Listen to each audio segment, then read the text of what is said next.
Welcome back to the program. So first and foremost, tomorrow, you'll probably be seeing this late at night or tomorrow anyway, but tomorrow we are going to switch from Full Access Fridays to Full Throttle Thursdays, okay?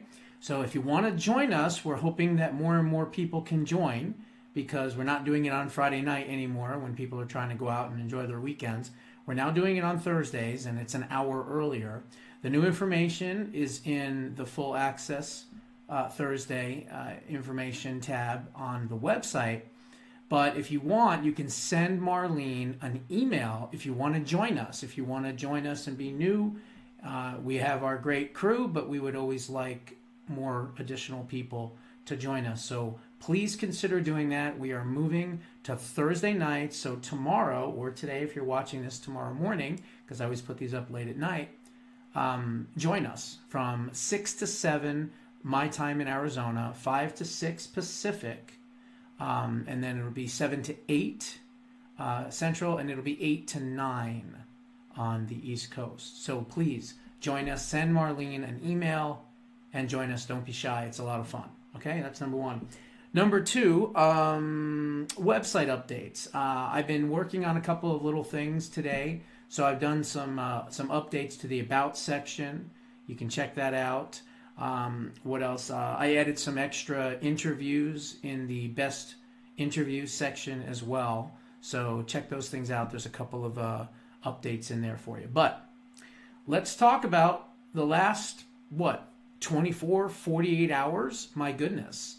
It's been insane is what it's been, okay? And before we kind of bust into all the details of that, what I want to do is I want to cover what I think is happening here. Because, again, a lot of times when I make predictions or say things, they come out to be true.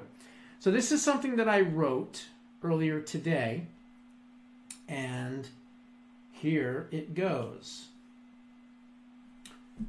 A Tesla truck on fire explodes, kills one person and injures 7 in front of the entranceway at Trump Las Vegas Towers. An ISIS terrorist, because that's what the flag said, and that's who this person was and has been radicalized, this Jabbar creature, plows into a New Orleans New Year's Eve celebration party on Bourbon Street. Now, is this a sign directed towards President Trump? I mean, we've had, months now of drones flying around in the sky.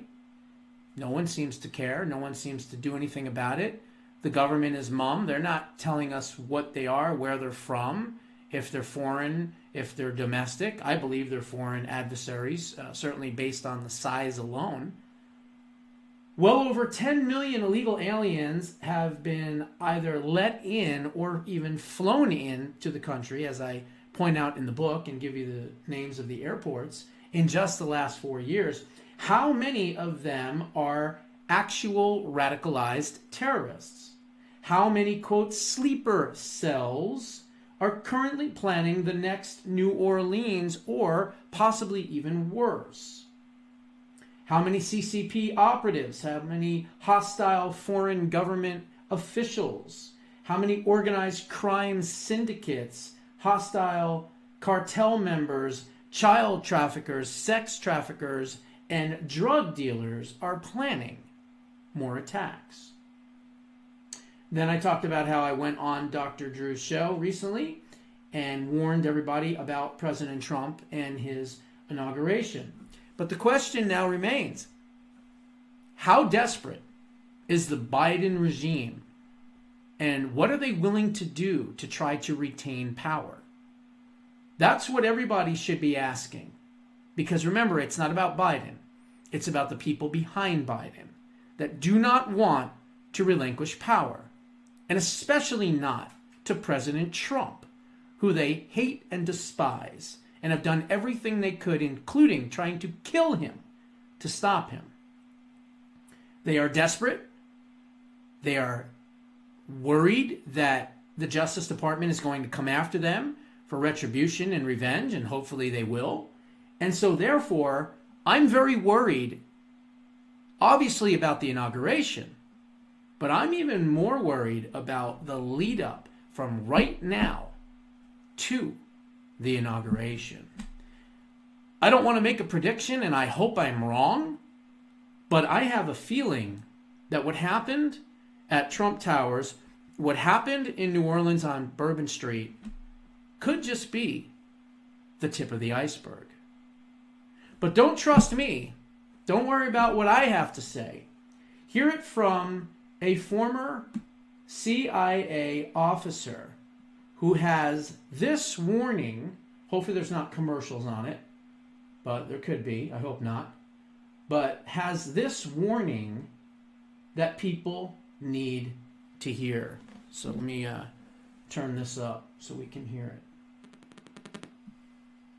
We have not had a man walk up to a building with a suicide vest on in the United States. Americans don't understand this. Al-Qaeda knows this, right? So this is new and innovative, especially now. You don't have to walk upside of the building. You can walk in the building because of the advancement of the vest. The other thing is, in the United States, we haven't had Fideian attackers. So the concept is the terrorist fights to the death. So he's not exactly a suicide bomber, but he will fight till either all of us are dead or all of his people are dead. We think it's going to be a swarming attack, right? Multiple different attacks at one time across multiple cities. We think there will be suicide bombers just because some of the attackers went through suicide bomber training and they have these vests. And then we think there's these Fideian attackers who will carry on until they're killed. You just rephrase that. So these guys are trained and they are going to fight until they're killed. Yes, and that matters, right? So I was watching this video and it was a suicide bombing in Kabul years ago. The bomber blew up and then everyone starts moving in. The first responders move in, right? And then another guy walks in and blows up. We know this is a tactic. But if Americans don't understand this as a tactic and don't understand these attackers are going to fight to the death, think about that. Battle's going on. The attacker surrenders. He might have the suicide vest. You know, we let our guard down. That man came to die, right? He's going to fight till he dies or you die. So we can't let our guards down, and they know our weakness. So we have to be very careful that we don't have more people die in these second and third order effects of not knowing their intent.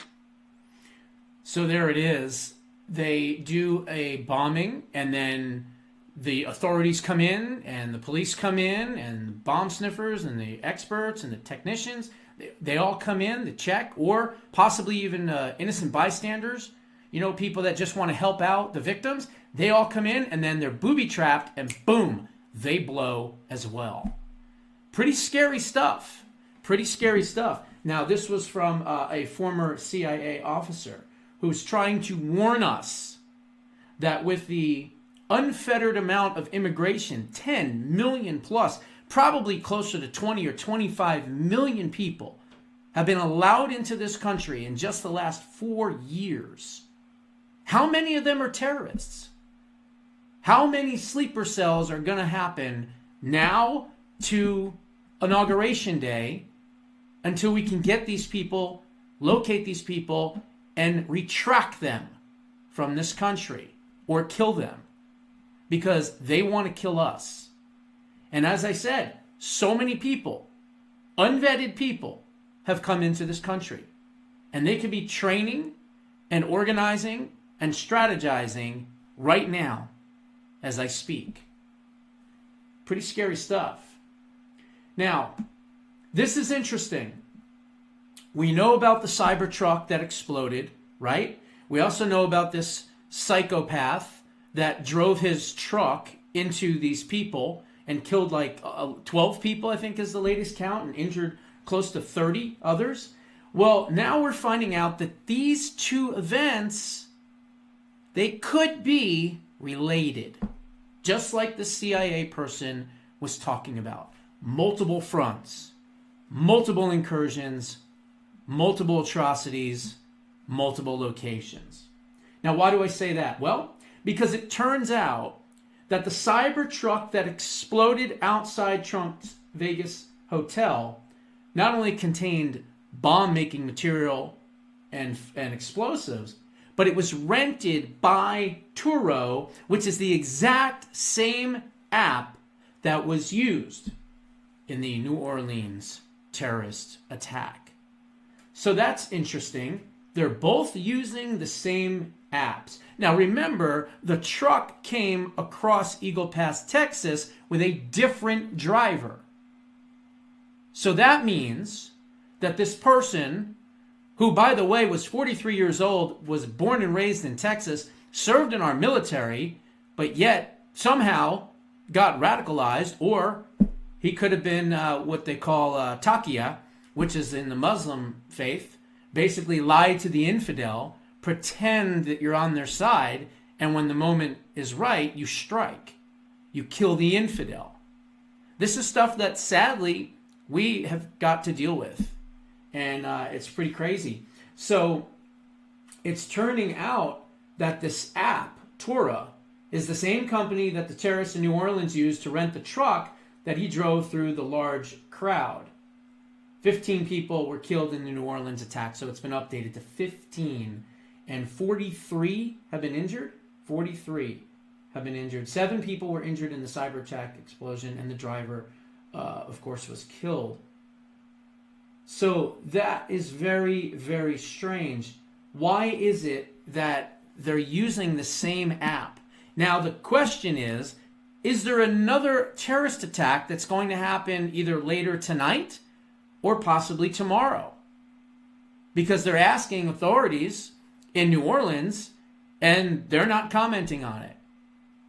And so they can't call it a terrorist attack after explosives were found, an ISIS flag was found, the guy was Muslim. I mean, you name it, you got all the details, you got everything lining up, but yet, of course, the DEI agent, FBI special agent in New Orleans can't call this a terrorist attack, which of course it is. So I'm very worried. As I said, I'm very worried for the inauguration, and I'm going to leave tonight with 2 Jostradamuses in a row, okay? The first one is this, okay? This is a serious warning for January 6th and the inauguration. This is by Jack Gleason, and I believe he's from, I think, is it Human Events, I think, is what he writes for. So let's see. Here it is. They lied about COVID in order to push the vaccines, which have killed and maimed millions. They lied about January 6th to push through their tainted election results to unseat President Trump. Thousands of average Americans have been put through hell by a completely corrupt committee and, of course, two-tier justice system, and their bogus investigations is just one example for anyone else who dares to speak up against them. They've allowed hundreds of thousands to die from fentanyl and millions of illegal aliens, including perhaps 5 million military-aged men, to cross our borders. They've allowed the destruction of our inner cities and ignored the plight of thousands impacted by recent hurricanes simply because they were from conservative parts of the country. They cheated in the elections, particularly in California, to get the House to a razor-thin majority for the Republicans. There was more cheating in several Senate races, and the conservative speaker, in parentheses, is clearly working with the left behind our backs, but they still would prefer that Trump not take office. It's clear that there is no limit on what they will do to remain in power. Donald J. Trump is standing in their way. I clearly remember the first time I took a commercial flight after the horrors of 9/11. Everything was different. People were quiet and watchful. We remembered the Twin Towers, but most of all, we thought of the heroes of Pennsylvania. There are examples of heroism and what they have been very few successful hijackings in the United States since then. And then he goes on to talk about the horror of Butler, of course, but that's not all. The next January 6th is upon us. What will we do that is different? We know Trump won the election despite massive cheating again. But what about the cheating in the House and the Senate elections? Are we just going to sit back and accept those results? Or will we demand an honest accounting? Will the people who called in fake bomb scares and spent weeks counting ballots without proper custody or supervision, be taken into custody.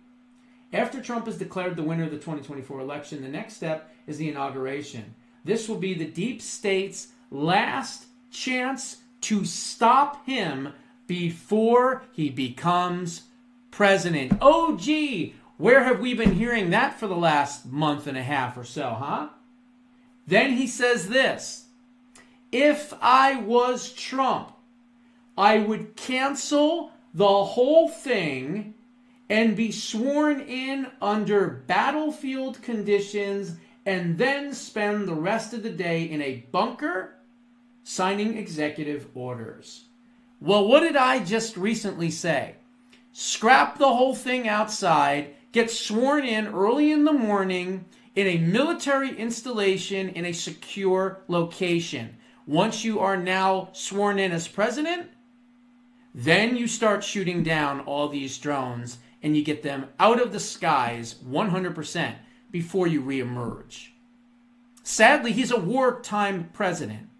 And he's been a wartime president because the deep state, the enemy within, has declared war against President Trump for the past 8+ years, if not even longer than that.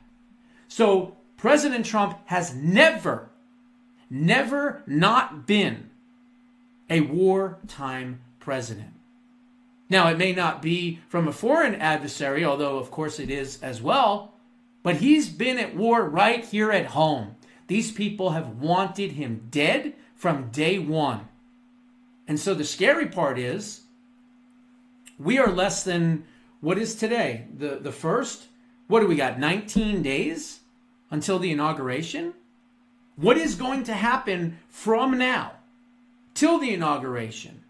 How many more of these sleeper cells are going to be activated? That's the scary part. These are things we don't know the answers to. And we just have to leave it up to a higher power. That we don't have any more of these things happen. And we have to leave it up to a higher power that the inauguration is going to be safe and secure. Which, sadly, I'm not very confident of. The next thing is this. And this one really gets me mad, I'm going to be honest. Because I sent this, and I'm going to say his name right now. I don't have it in front of me, but I'm going to say it anyway. To Jim Hoft of the Gateway Pundit, okay? I sent this idea in a text message. Is my phone in here? No, it's in the other room. Whatever. On November 13th at 9:26 p.m., okay? Anyone wants proof of it? I can send you a screenshot. And at that time, I said to Jim, hey, Jim, would you mind if I wrote an article for the Gateway Pundit about the 1998 Federal Vacancies Act and why President Trump can get every single one of his nominees put into place without a Senate confirmation? I sent that to him on November 13th at 9:26 p.m. What do we have here? By Mike LaChance. On January 1st, 2025, you're a little late, Mike. Here's how President Trump can put his team in place without Senate approval or recess appointments. I'm not going to read the whole thing because what's the point? But what I will do is point out what he says here in this one part. Trump can use the Federal Vacancies Reform Act, which was passed in 1998. He used this for some of his appointments in his first term, and he can certainly do so again in his second. And then it says, as President-elect Donald Trump prepares to begin the second term in the White House in just a few weeks, he has suggested he will use recess appointments to circumvent the Senate confirmation process and quickly install his picks to key positions across the federal government. The demand has been met with pushback from some Republicans, but there is another way in which Trump could place these loyalists to him in high-ranking positions without Senate approval, albeit temporary. A 25-year-old federal law that sets the rules for presidents to tap acting officials to fill vacant positions that require Senate confirmation.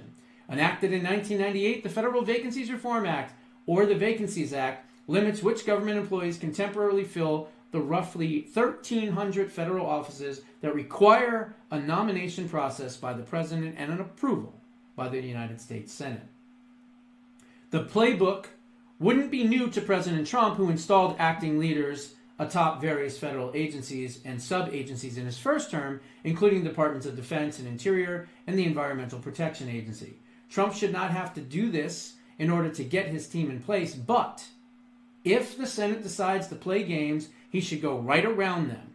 Democrats and the media will attack him for doing so, but they would do that anyway. The country wants the new Trump administration up and running on day one. There is a ton of work that needs to be done, and the people are not going to want to wait. So once again, I was way out in front of everybody else. I could have done an article on the Gateway Pundit. I asked him nicely if I could do it, and he ignored me. But you know what? One of these days, these folks are going to realize that I'm before everybody else, okay? And I have a track record of being months, sometimes even years, before anyone else in the media. And that pisses me off, because I should have the recognition. And you know what? Hopefully I will soon enough. Those are my thoughts. What are yours? Put them down in the comments below. We'll see you in the next one.